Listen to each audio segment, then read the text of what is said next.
We went to school together and we dated for 10 years before he asked me to marry him.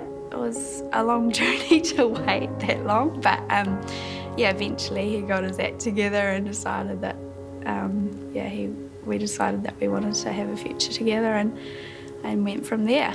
So we got married in March 2010 and we decided that we would go and buy our first home together not long after that. So I think that was April 2010. In May, Hayden had been getting some really bad headaches. They'd been kind of coming months beforehand, but we didn't take them too seriously.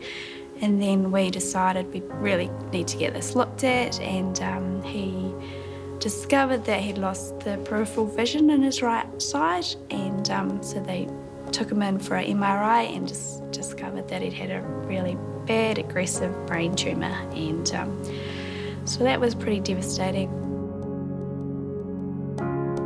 Part of the procedure was to get a biopsy about 13 days after he'd had the initial test results, and he had his surgery and it went really well, and they decided that he was going to go home the following day, and he was sitting up and doing really well, and then that night things really deteriorated and he was seizuring quite severely, and they just couldn't kind of stabilise him. So yeah, basically he was admitted to ICU, and decided the medical team and our family decided after a couple of days that things weren't looking very pretty, and they'd done all that they can, and we had to turn off his life support with all our loved ones and his family. And yeah, it was really devastating, really hard, and quite a significant time in all our lives. It was not what I expected to be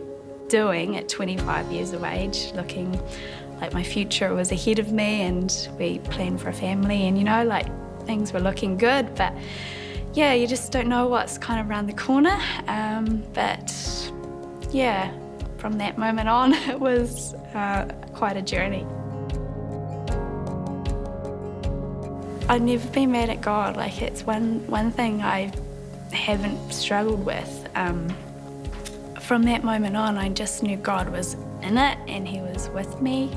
I felt an amazing peace that I can't describe to anyone unless you've kind of been there.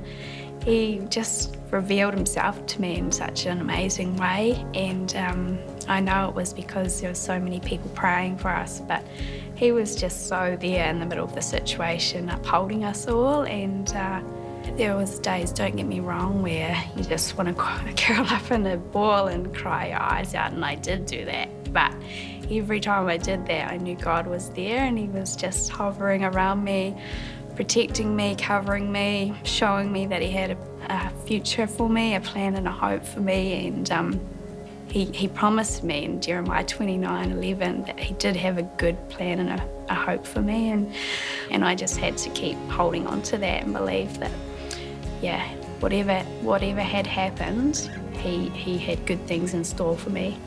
And he rebuilt my heart, and he showed me that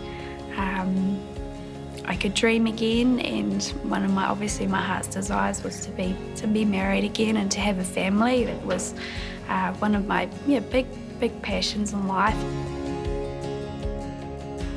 Hamish, he's a great guy. He's lovely, he's kind, he's caring. Obviously, taking on my situation, not every guy would want to do. Just knowing that I was secure in that, and he's real family orientated. Could tell he was going to be a really great dad, and he's very diligent and dedicated with his work, and very, very loyal, very, very loving. Hamish and I have been married 2.5 years, and our daughter is, Lila, is 14 months. A bundle of joy, we call her. Bundle of joy, and she certainly is that. The support of our family and church family has been amazing.